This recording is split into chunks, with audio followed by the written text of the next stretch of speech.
Point में। और I am Vikram Sharma. और आज मैं आपको नरेशन, जिसे हम बोलते हैं स्पीच, कथन, उसके बारे में बताऊंगा। और आज मैं आपको बेसिक जानकारियां दूंगा कि वास्तव में नरेशन क्या है, या जो हमारा स्पीच है वो होता क्या है।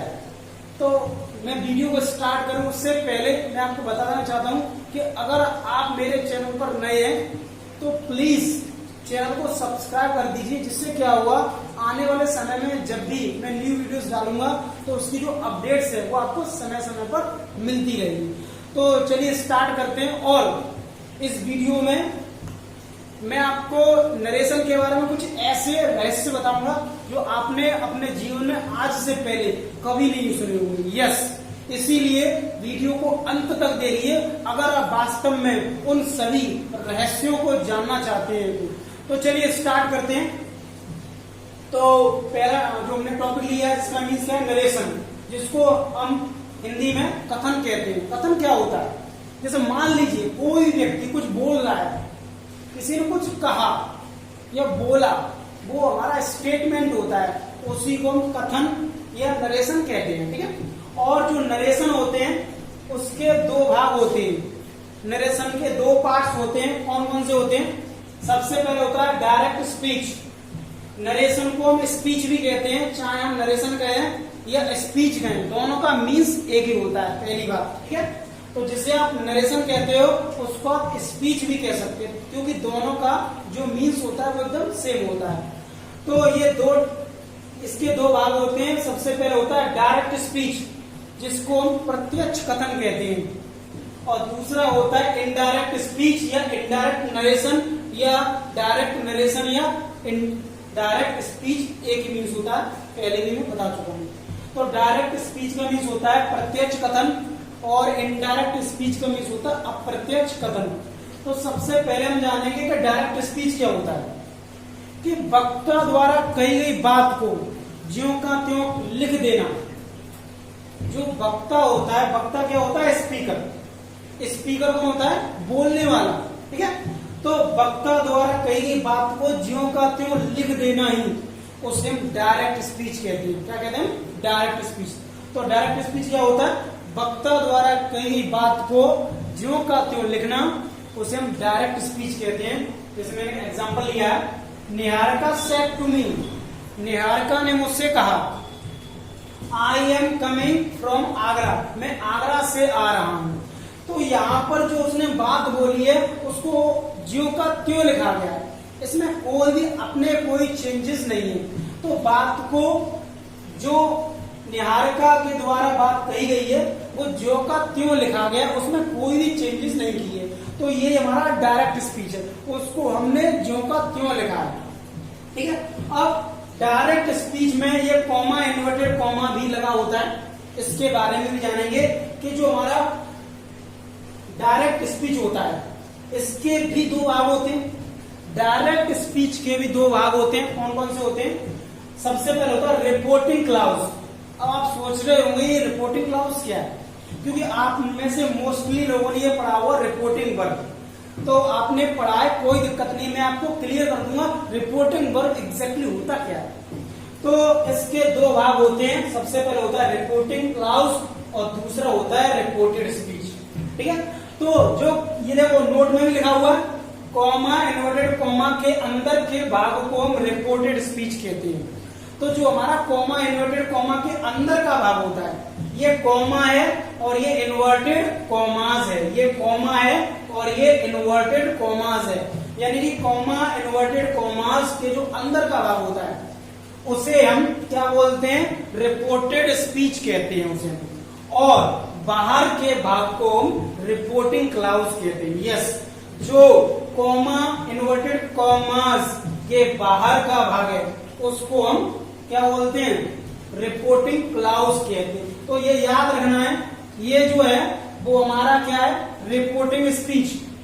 ठीक। और ये हमारा जो है रिपोर्टिंग क्लाउज है। अब ये जो रिपोर्टिंग क्लाउज है, कुछ लोग इसको रिपोर्टिंग वर्ब समझते हैं।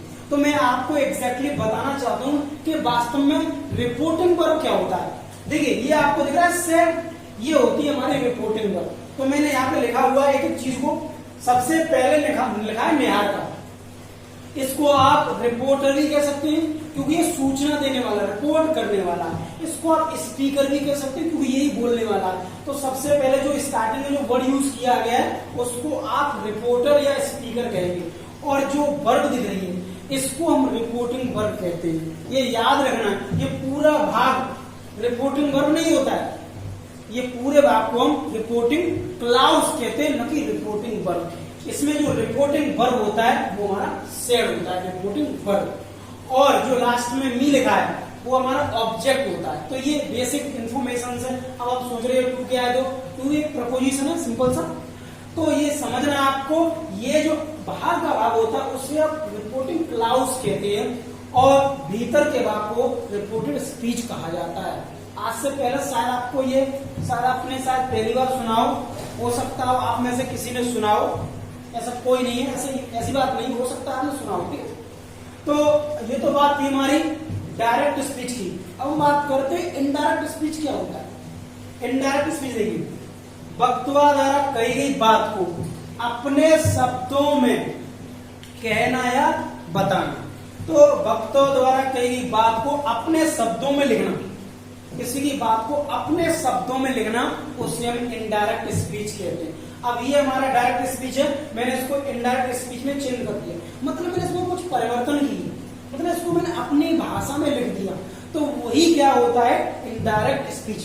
ज्यादा समझने वाली बात नहीं है, जिसको हम अपने शब्दों में लिख देते हैं उसी को हम इनडायरेक्ट स्पीच कहते हैं। तो मैंने इसको इनडायरेक्ट स्पीच में कन्वर्ट कर दिया। हो सकता है आपको ये समझ अभी नहीं आएगा कि कैसे चेंज किया, लेकिन आगे मैं आपको इसके बेसिक रूल समझाऊंगा। जब मैं आपको ये पूरा कॉन्सेप्ट क्लियर कर दूंगा उसके बाद आपको कोई भी प्रॉब्लम नहीं होगी। फिर भी मैं बेसिकली बता रहा हूँ कैसे चेंज किया मैंने। सबसे पहले मैंने सेट टू को टोल्ड में चेंज किया, इसमें कॉमा इन्वर्टेड कॉमा को उठा के देर लगाया, और जो हमारा आई होता है उसे हम फर्स्ट पर्सन सब्जेक्ट के अकॉर्डिंग चेंज करते हैं। तो निहार का है तो ये लड़की है, इसीलिए उसका जो प्रोनाउन होगा वो सी होगा, और प्रेजेंट कंटिन्यूअस को पास्ट कंटिन्यूअस से चेंज कर दिया तो she was coming from our. तो इस प्रकार से ये इनडायरेक्ट स्पीच में चेंज हो गया। ठीक है, क्योंकि एक एग्जांपल देना भी जरूरी था कि आपको पता चल जाए कि इनडायरेक्ट स्पीच होता क्या। ठीक है, तो अब हम इसके बेसिक रूल को जानेंगे कि इसके एग्जेक्टिव रूल्स क्या हैं, कैसे चेंजिंग करते हैं, कैसे बनाएं। तो सबसे पहले हम असर्टिव सेंटेंस की इनडायरेक्ट स्पीच बनाना सीखेंगे। असर्टिव सेंटेंस की अब हम डायरेक्ट स्पीच के रूल्स देखेंगे। असर्टिव सेंटेंस क्या होता है, इसमें आपका असर्टिव सेंटेंस जो होता है वो अफर्मेटिव और निगेटिव, यानी कि साधारण और निगेटिव वाक्य दोनों ही आ जाते हैं, उसी को हम असर्टिव सेंटेंस कहते हैं। तो ये याद रखना, असर्टिव में हमारा अफर्मेटिव एंड नेगेटिव ये दोनों ही आ जाते हैं। तो इनके हम बेसिक रूल समझते हैं। असर्टिव सेंटेंस और जो हमारा उसका बेसिक रूल समझेंगे। ठीक है, तो क्या है देखिए, रिपोर्टिंग क्लाउज, जो रिपोर्टिंग क्लाउज में सेट टू होता है उसको हम टोल्ड में बदल देते हैं, से टू को टेल में बदल देते हैं, और सेज टू को टेल्स में। तो ये ध्यान रखना है आपको, अगर सेट टू आ जाए तो उसे टोल्ड में बदल देना है, से टू का टेल में चेंज करना और सेज टू को टेल्स में चेंज करना। ठीक है, दूसरी बात क्या है, शेर सेज से बिल से आदि में परिवर्तन नहीं करते हैं। इसका मतलब ये है कि अगर अकेला शेर लिखा है, सेट टू ना हो, केवल शेर हो, या अकेला सेज हो, या से हो, और या बिल से या शेर से कुछ भी हो, उसमें हम परिवर्तन नहीं करना है। परिवर्तन जब करना है जब सेट टू होगा तभी। ऐसे ही से टू को चेंज करना है, ऐसे ही says to. Comma inverted commas को हटा के हमें दैट का प्रयोग करना होता है। असर्टिव सेंटेंस में कॉमा इन्वर्टेड कॉमा को हटा के क्या लगाना है, दैट। तो ये याद रखना है कि कॉमा इन्वर्टेड कॉमा को हटा के दैट का प्रयोग करते हैं, ये कंजक्शन होता है। अगर रूल क्या है, जब रिपोर्टिंग क्लाउज, जो हमारा reporting clause means inverted comma के बाहर का भाग पास्ट में हो, तब सेंटेंस के टेंस में परिवर्तन किया जाता है। तो जो हमारा टेंस होता है, जो रिपोर्टेड स्पीच का टेंस होता है, उसमें परिवर्तन किया जाता है। लेकिन अगर वह रिपोर्टेड स्पीच का वाक्य आदत, सत्य घटना, विचार, मुहावरे आदि पर आधारित हो तो उस वाक्य में कभी परिवर्तन नहीं किया जाता है। तो आज मैं आपको उसके एग्जांपल समझाऊंगा। सबसे पहले स्टार्टिंग में जब आप कोई चीज आसान चीज को जब आप करोगे तभी आप कठिन चीज को पहुंच पाओगे। इसीलिए सरल चीज समझना बहुत जरूरी होता है। पहले सरल चीजों को समझिए, उसके बाद आप हार्ड चीज समझ पाएंगे। प्रॉब्लम क्या होती है, जब भी हम एग्जाम करते हैं, हम जैसे मान लो मल्टीपल चॉइस क्वेश्चन करने हैं, उसका एक एग्जाम हमने दिया और उसमें हमने क्या किया, कठिन कठिन मल्टीपल चॉइस थे उनको हमने सॉल्व करने की कोशिश की, जिससे क्या हुआ, हमारा जो माइंड था एक बार वो डिस्टर्ब हो गया।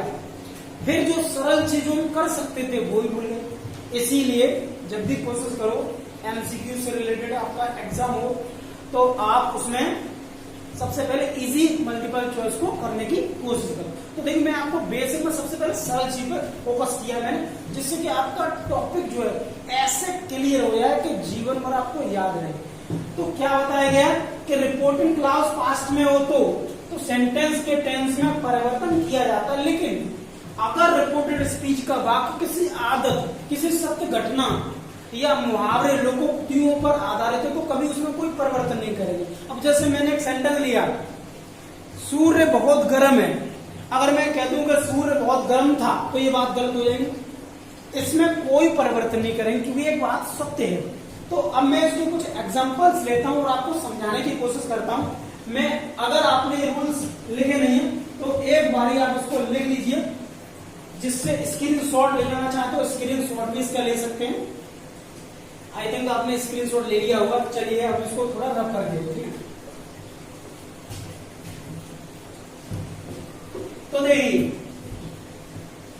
एक एग्जांपल लिया मैंने, Mohan said to me, Mohan ने मुझसे कहा, क्या क्या,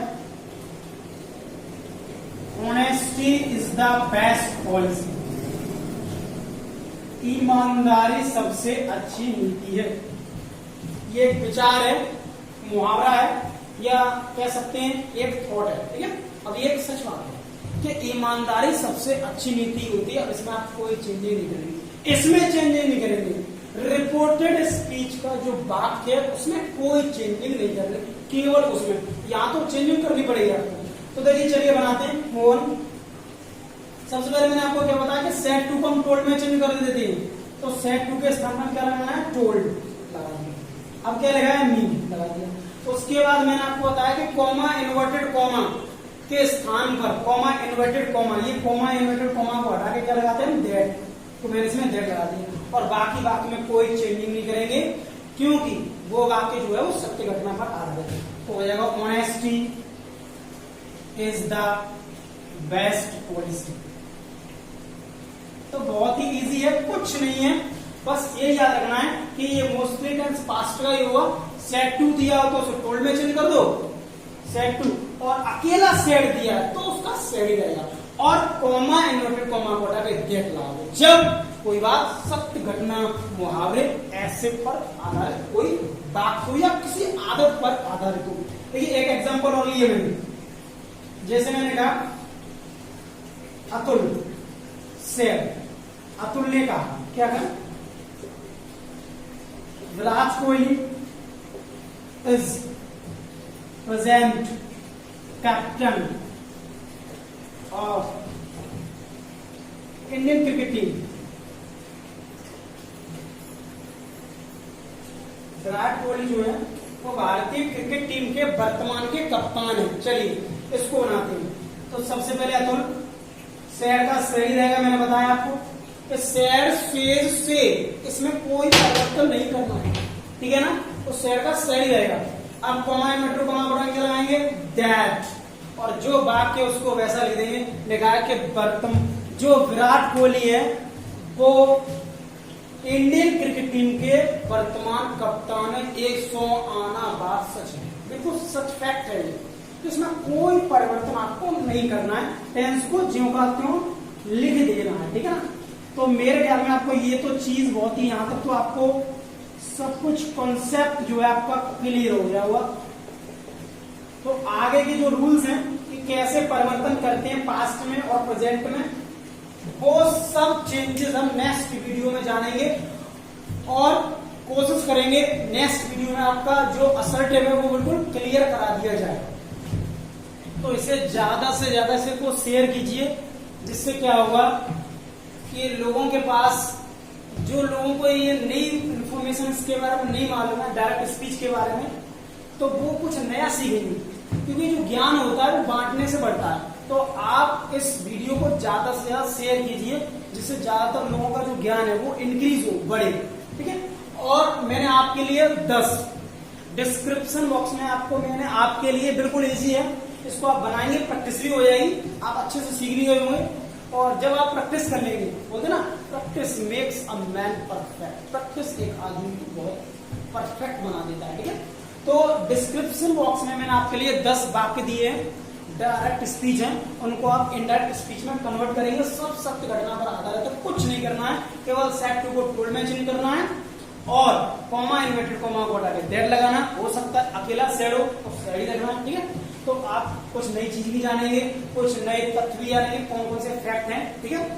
so thank you very much for watching my video.